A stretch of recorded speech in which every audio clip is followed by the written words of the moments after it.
Os podcasts do Público têm o patrocínio da Almedina.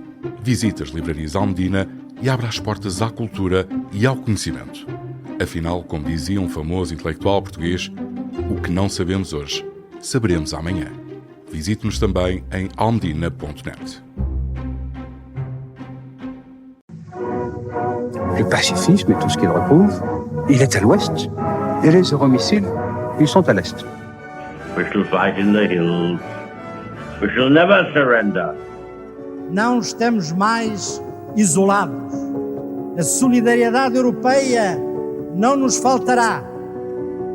Diplomatas, um podcast de análise da atualidade internacional com Teresa de Sousa e Carlos Gaspar. Muito bom dia, sejam bem-vindos a mais um episódio do Diplomatas, um podcast do Público e do Instituto Português de Relações Internacionais. Eu sou o António Saraiva Lima, tenho aqui ao meu lado, como de costume, a jornalista Teresa de Sousa e o investigador Carlos Gaspar. Estamos a gravar ao início da tarde de quarta-feira, dia 2 de abril.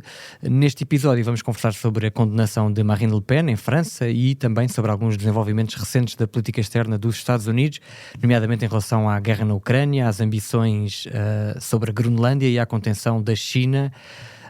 Comecemos por França. Marine Le Pen, principal figura da extrema-direita populista francesa, foi condenada na segunda-feira pela Justiça pelo desvio de fundos europeus para pagar assessores do seu partido, a União Nacional, entre 2004 e 2016. Foi condenada a 4 anos de prisão, 2 de prisão efetiva, podendo cumpri-los com pulseira eletrónica, e ao pagamento de uma multa de 100 mil euros. Mas fica ainda, e esse é o dado mais relevante para a nossa discussão de hoje, fica impedida de se candidatar a cargos públicos durante 5 anos, o que compromete os planos que teria para mais uma candidatura às eleições presidenciais francesas, que se realizam em 2027.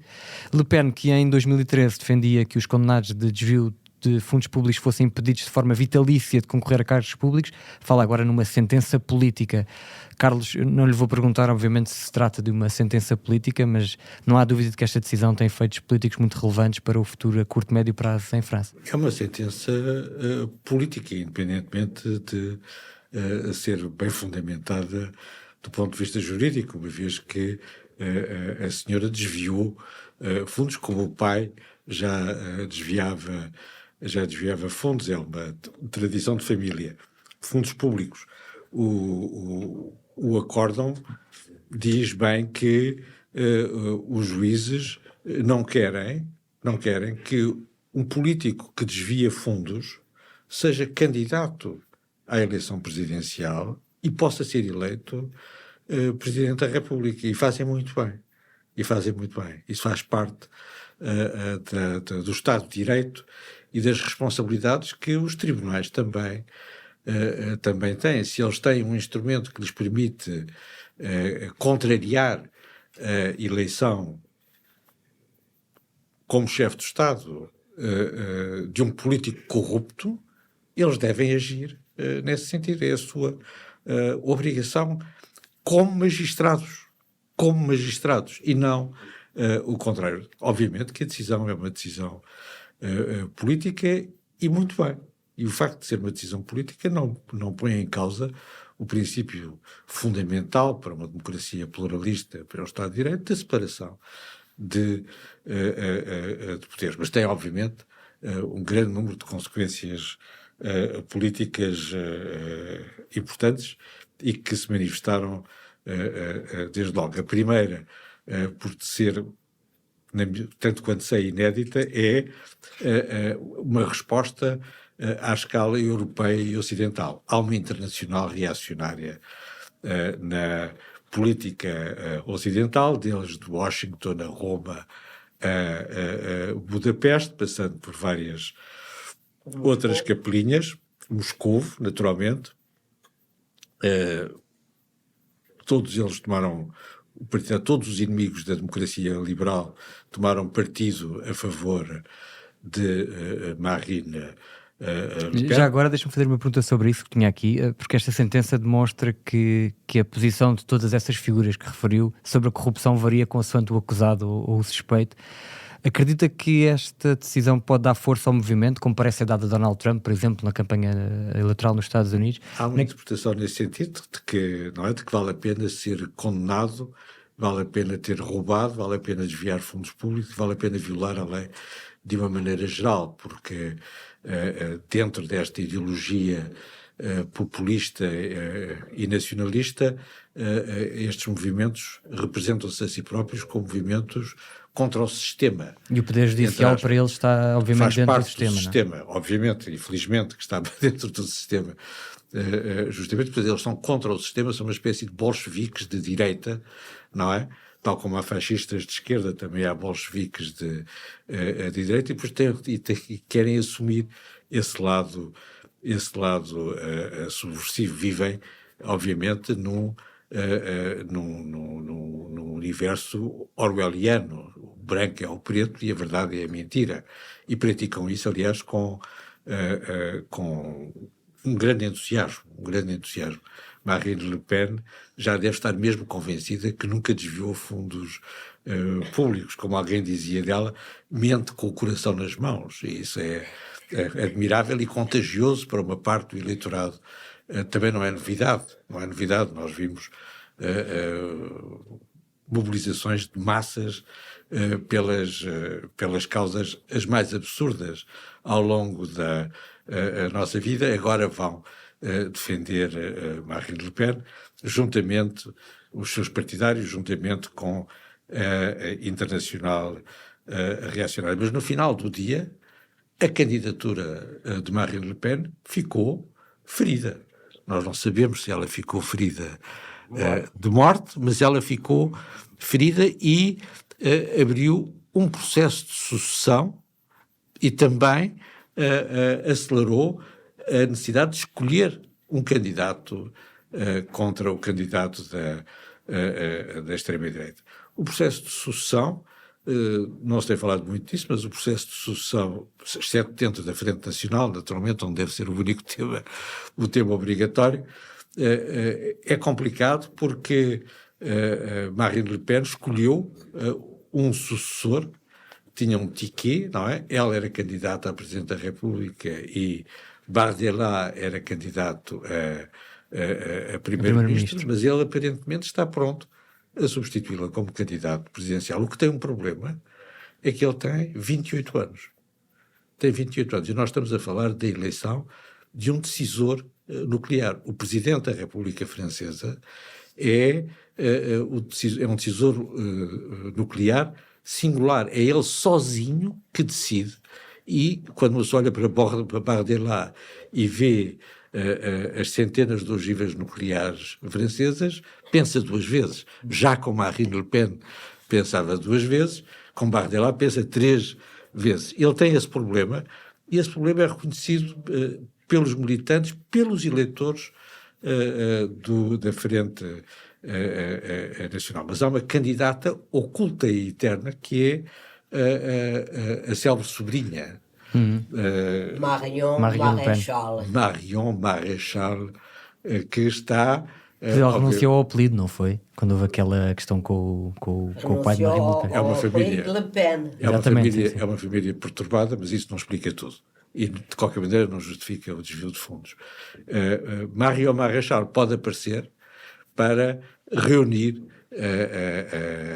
a direita nacionalista, populista em França, com outra credibilidade que não tem Bardella, mas não parece que esteja em condições de prevalecer numa eleição tão cerrada. Ao mesmo tempo, apareceu um novo candidato, que é um candidato não dito, do lado do partido do presidente Macron. Quem conduziu a resposta à cena um pouco histérica que Marine Le Pen fez saindo do tribunal nos Estados Unidos, não podia, era presa, se saísse do tribunal, era presa por ofensa ao tribunal. Mas, enfim, há ali uma certa impunidade.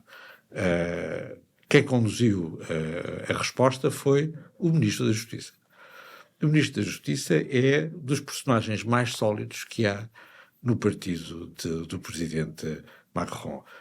De manhã defendeu os magistrados, à tarde pôs escoltas policiais a proteger os magistrados que tinham sido objeto de ameaças por parte da extrema-direita, e à tarde pediu ao Tribunal Superior para não demorar muito a fazer o novo julgamento de Marine Le Pen, que pode confirmar, de resto, naturalmente, confirmará uma pena de inelegibilidade. E, portanto, desativou o movimento que Marine Le Pen estava a montar, quer na opinião pública, quer no próprio partido, para consolidar a sua posição como candidata, que está posta em causa neste momento. Teresa, como é que eu perguntava precisamente por isto, como é que Emmanuel Macron não se pode recandidatar, obviamente, mas como é que o partido dele e outras forças que se opõem à extrema-direita se devem preparar ou se podem preparar para 2027, tendo em conta esta nova realidade e este debate que já existe dentro da extrema-direita, que é, por um lado, sentem que devem continuar a apostar tudo para que a sentença seja revertida e, por outro, não podem deixar de dedicar esforços, tempo e fundos a apoiar uma outra candidatura, provavelmente a de Bardella. O Tribunal de Apelo francês já prometeu uma decisão de recurso sobre o processo em 2026, o que daria ainda a Marine Le Pen a possibilidade de se candidatar. Como o Carlos diz, não se vê que haja uma grande alteração dessa decisão, que é perfeitamente fundamentada. O Marine Le Pen, é bom que se entenda isto, já se candidatou 3 vezes à presidência da República e das 3 vezes perdeu as eleições, uma contra Sarkozy, que foi um presidente de um só mandato e que também está condenado até a uma pena mais pesada. Mas por questões de financiamento partidário, e no caso de Marine Le Pen, o desvio de fundos não é propriamente ou exclusivamente financiamento partidário. Sim, mas Sarkozy está condenado e também é inelegível e está condenado a uma pena bastante pesada, mas a carreira dele estava acabada já há muito tempo. Ela perdeu uma vez com Sarkozy, 2 vezes com Emmanuel Macron. O objetivo da vida dela, até por uma questão de vingança, ou vingança entre aspas, em relação ao pai, que nunca conseguiu ser candidato. Há aqui alguma ambiguidade. O seu objetivo sempre foi a presidência da República, percebe-se porque é o cargo político mais importante em França e é aquele que pode mudar mais a realidade política francesa, que é o objetivo dela, que era o objetivo dela. Portanto, isto para ela é uma grande derrota e uma grande frustração. Como é que isto vai mexer no quadro político francês? O quadro político francês tem vivido uma enorme instabilidade, sobretudo depois das eleições de junho do ano passado, que não deram uma maioria absoluta a nenhuma força política ou a nenhum bloco político, o que não é a Constituição da Quinta República, não foi feita para isso, foi feita para maiorias absolutas e criou uma enorme instabilidade. Marine Le Pen foi um dos fatores principais dessa instabilidade, para além da France Insoumise de Jean-Luc Mélenchon, porque aliando-se com Jean-Luc Mélenchon fez cair o governo Barnier, o primeiro governo que saiu depois das eleições de junho por iniciativa presidencial, e agora também lançava uma sombra sobre o governo Bayrou, que atualmente está em função. Isto vai mudar o quadro político, vai introduzir instabilidade no quadro político. O Jorge Almeida Fernandes, jornalista aqui no Público, escreveu há uns dias que, tendo em conta esta estratégia de vitimização da extrema-direita, que é e essa vulnerabilidade da situação política em França, que é previsível que este caso faça, sei lá, uma nova crise política em França.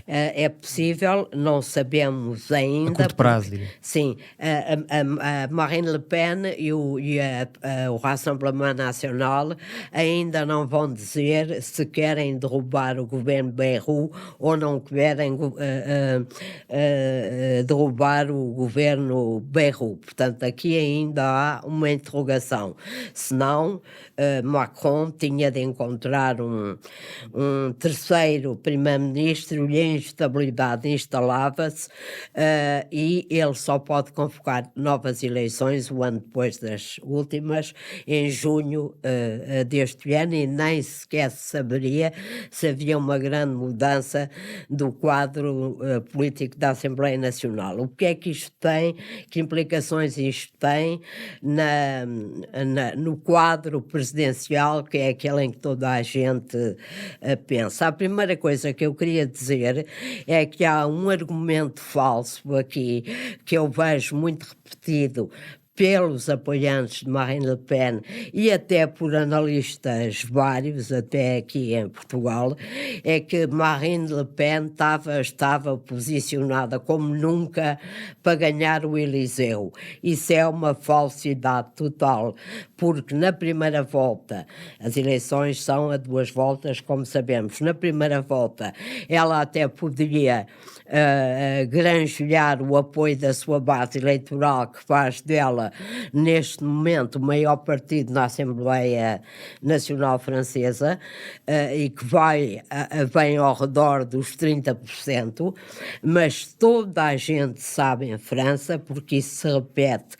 e porque ainda não houve uma alteração sociológica e política que permita outra conclusão. No caso de uma segunda volta, ela tem sempre, como teve sempre, e como o pai dela teve sempre, uma posição de fraqueza, porque ainda funciona a Frente Republicana e há uma união que se mantém firme em relação à extrema-direita francesa. Não sabemos que o Jean-Luc Mélenchon seja exato. outra. O único cenário em que ela podia ganhar é o cenário que muita gente fala, mas que é absolutamente improvável, de uma segunda volta entre ela e o líder da esquerda radical, Jean-Luc Mélenchon. Mélenchon está neste momento, por as mais variadas razões, até porque está envelhecido e muito radicalizado, e apesar de tudo, a guerra na Ucrânia e os ataques de Trump à Europa têm feito abanar os eleitorados em todos os países europeus, incluindo na França. As sondagens, exceto em Portugal, as sondagens provam isso todos os dias. Mélenchon é hoje um líder em degenerescência, em perda de importância. É altamente improvável que passasse a uma segunda volta. Quem passará provavelmente é um candidato centrista, provavelmente da área alargada do macronismo, mesmo que seja provavelmente mais à direita, e as perspectivas dela ser presidente da República Francesa não são aquelas que muitas vezes os comentadores pintam, porque sociologicamente a França não mudou assim tanto.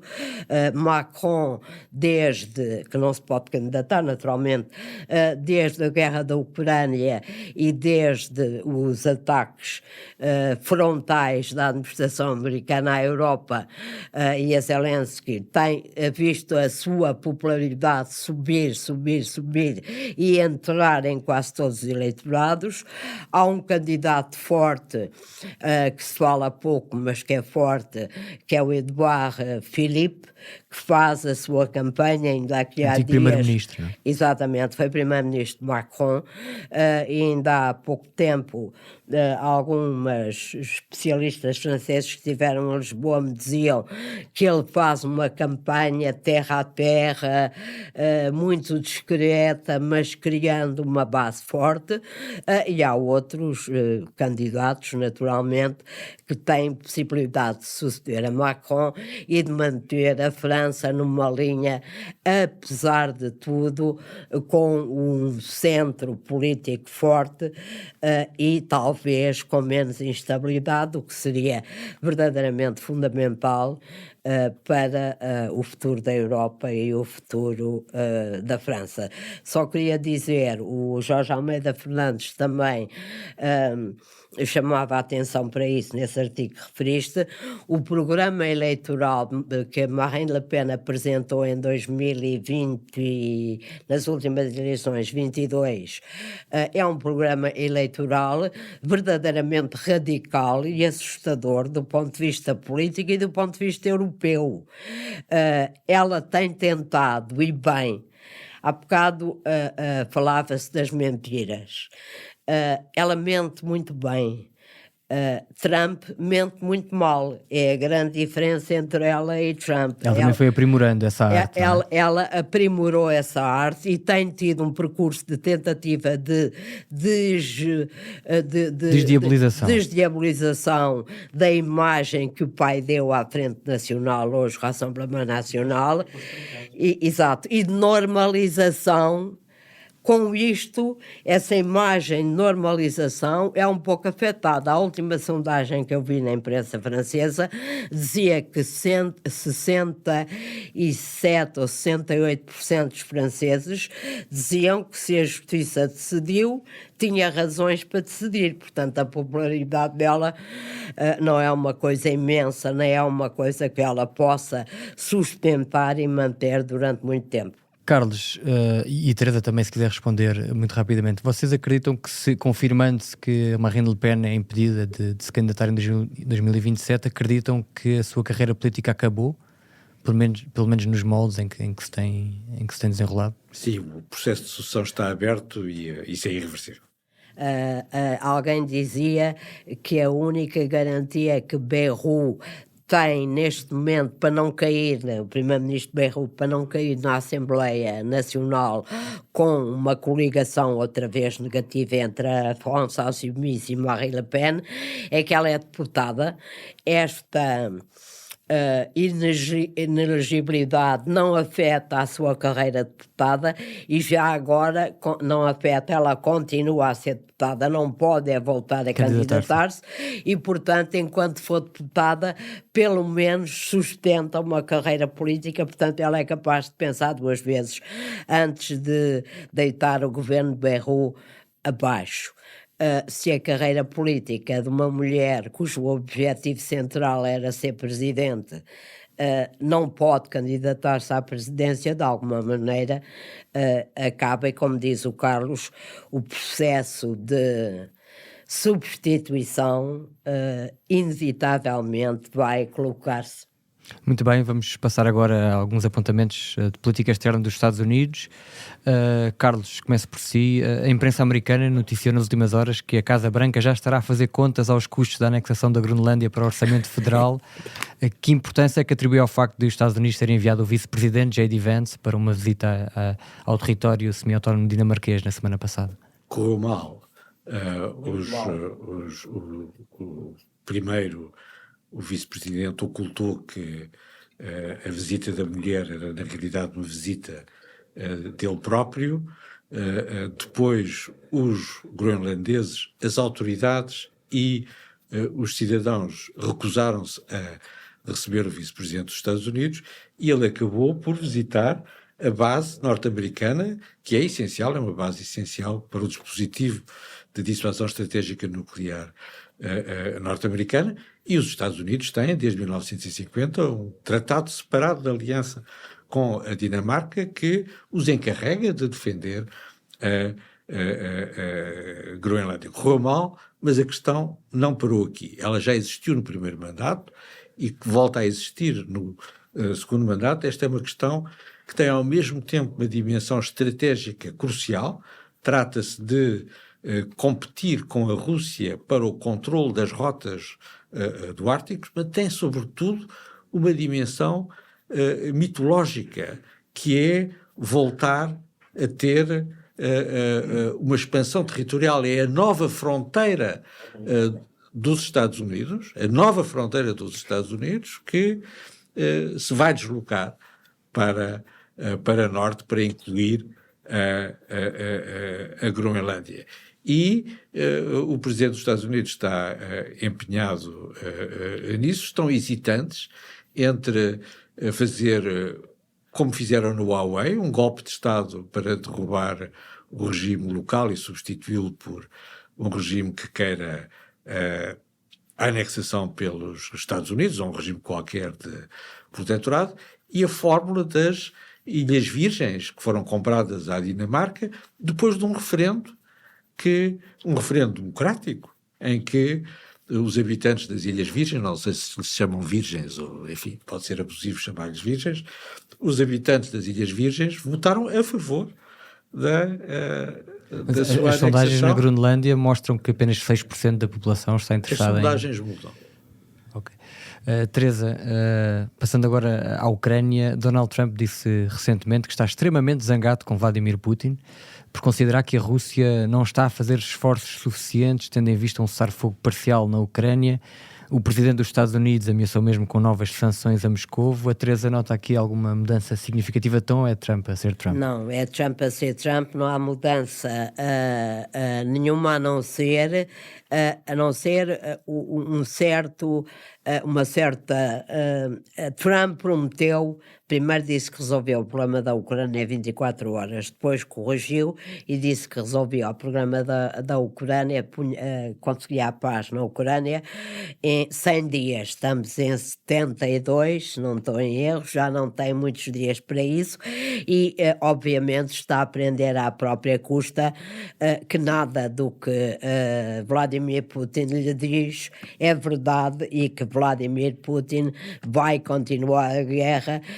No momento da verdade inventa sempre, como inventou agora recentemente, que levou a essa reação de Trump, qualquer razão pela qual o cessar-fogo não pode acontecer. Voltou ao discurso que nós já falámos aqui várias vezes, das causas profundas da guerra para não poder aceitar as condições. Trump sabe que já pôs em cima da mesa, ou melhor, já ofereceu a Putin toda a espécie de cedências possíveis e imaginárias em relação ao conflito. Não entra na nota a Ucrânia, a sede, território, tudo aquilo que Putin queria.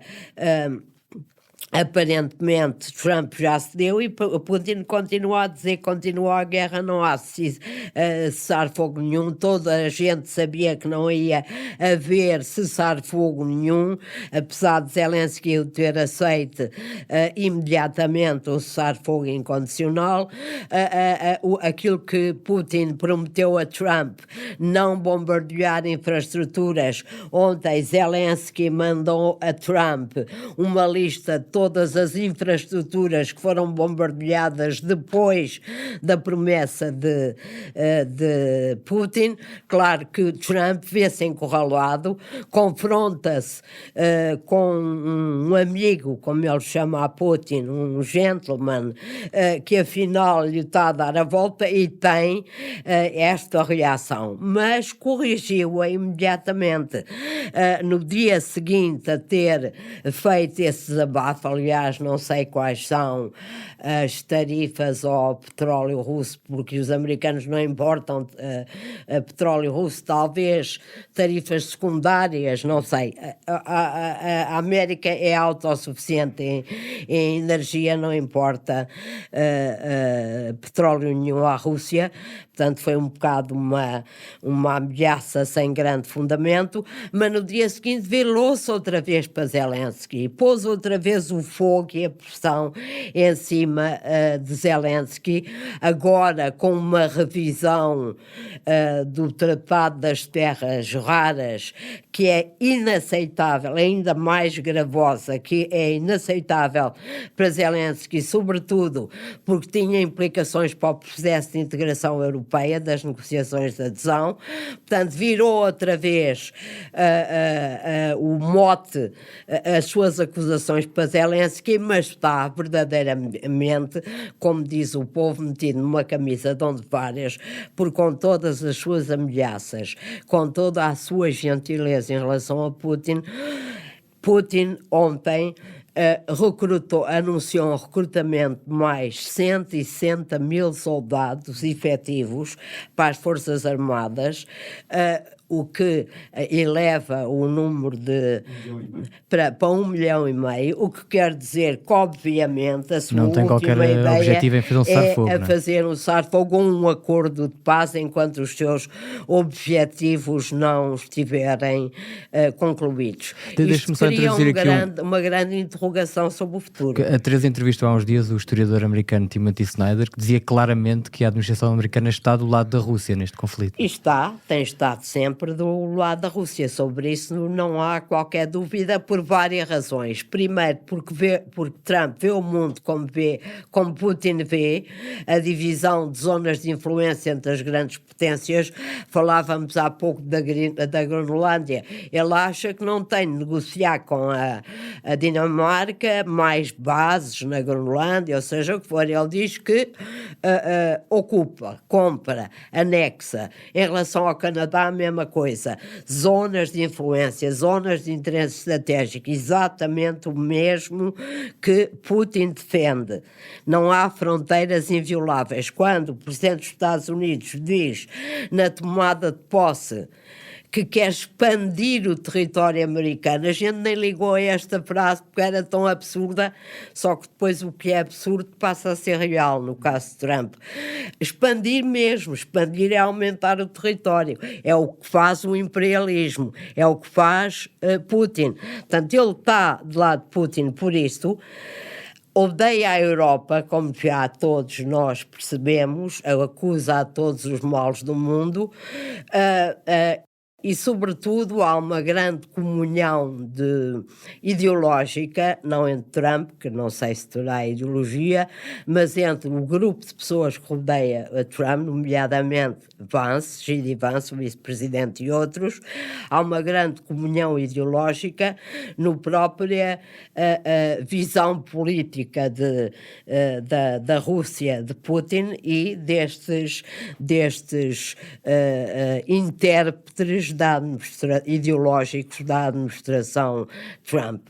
Em relação à Ucrânia, a Ucrânia é um país que quer ser membro da NATO, que ele considera obsoleta, quer ser membro da União Europeia, que ele considera o seu inimigo principal, portanto, é alguém pelo qual ele não tem a mínima empatia nem o mínimo interesse. Só uma nota. Trump e Putin queriam eliminar Zelensky. Chegaram a propor eleições para que ele se legitimasse, quando o Trump dizia que ele tinha 4% de popularidade, quando ele tem 68%. Agora descobriram que ele é muito popular e que eles ambos ajudaram à sua popularidade. E agora Zelensky põe em cima da mesa, de repente, algo que os incomoda imenso. Propõe fazer eleições se houver um cessar-fogo. Porque, evidentemente, Trump e Putin sabem que ele as ganharia a brincar. Portanto, há aqui um jogo que, de facto, é interessante. Zelensky continua a jogar bem, continua a saber lidar com Trump, apesar do desaire da sala oval, continua a defender as suas causas, sobretudo na sala oval, continua a defender as suas causas e Putin só conhece a força, portanto não há ali hesitação nenhuma. Trump já não sabe bem como é que há de lidar com este assunto e, sobretudo, terminar o problema, a guerra comprometeu, em 100 dias. Muito bem, Carlos, vamos passar rapidamente ao continente asiático. O líder do Pentágono, Pete Hegseth, esteve na semana passada nas Filipinas e no Japão, criticou a agressão da Rússia, pediu uma coligação forte de países da região para a conter e, por esses dias, o Washington Post deu conta de um memorando interno que andou a circular pelo Departamento de Defesa americano e que dizia que as Forças Armadas dos Estados Unidos devem dar prioridade a dissuadir a China de atacar Taiwan. O mesmo jornal depois deu outra notícia uns dias depois, a dizer que alguns analistas taiwaneses até ficaram surpreendidos com a clareza com que esta questão foi colocada, tendo em conta o que temos vindo aqui a falar, a posição de ruptura da nova administração sobre a Ucrânia, por exemplo. O que eu lhe pergunto é, deste ponto de vista, a forma como Trump olha para o desafio geopolítico que a China impõe aos Estados Unidos não é de todo surpreendente? Não é surpreendente. O Trump está ao lado da Rússia de Putin, mas está contra a China de Xi Jinping. E aí há uma linha de continuidade rara e fundamental em relação ao presidente Biden. O secretário da Defesa fez a sua primeira visita externa à Ásia, foi às Filipinas, que está a ser pressionada pela China, e ao Japão para iniciar um programa conjunto de construção de mísseis estratégicos contra a China, e antes de partir fez com que o Washington Post tivesse acesso ao documento em que dizia que as prioridades do Departamento da Defesa são, como disse, dissuadir a China de invadir Taiwan e proteger as fronteiras nacionais dos Estados Unidos. É uma posição forte num documento oficial, que Washington quis que fosse conhecido, e os chineses levaram o documento a sério.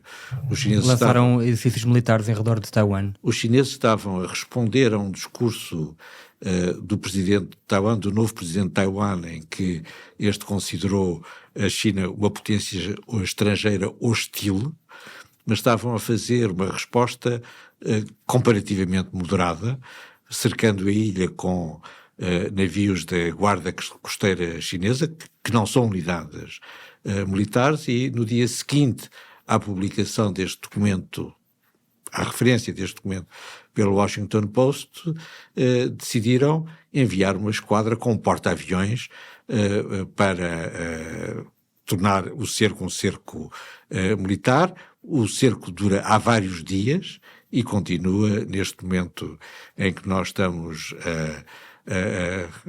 a falar.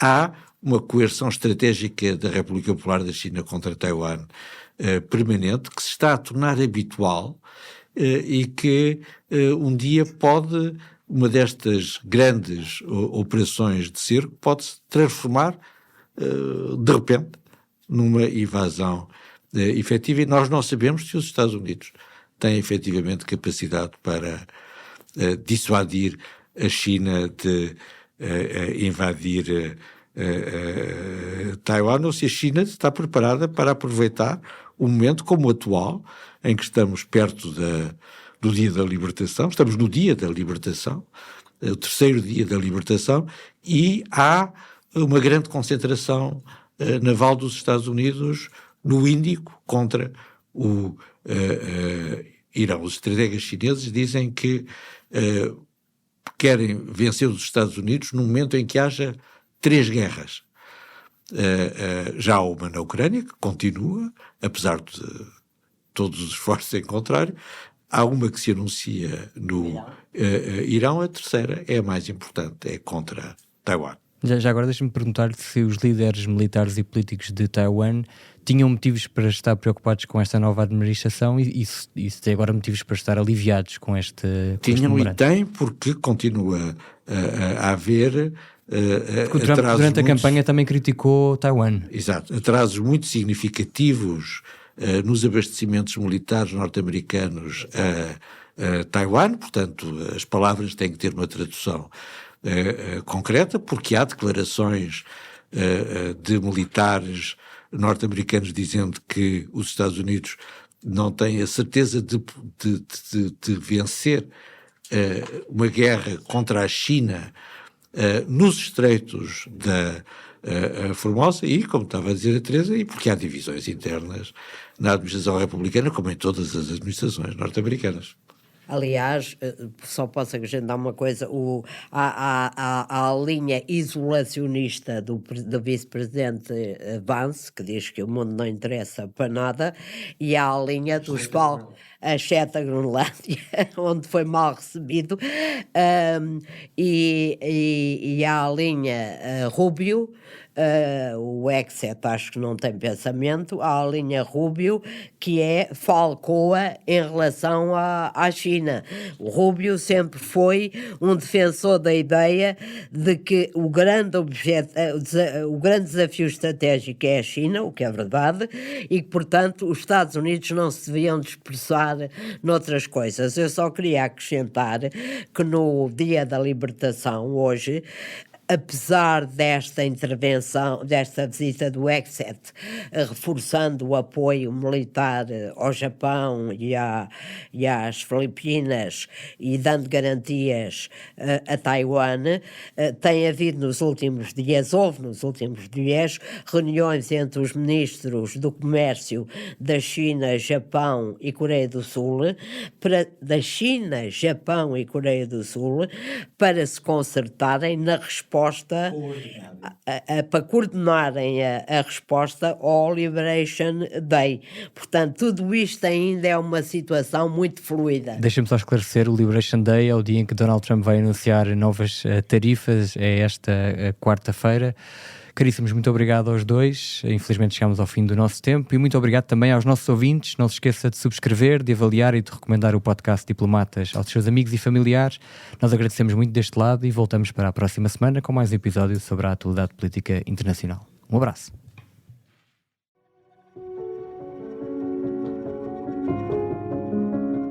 O podcast Diplomatas é uma parceria Público-IPRI, Instituto Português de Relações Internacionais.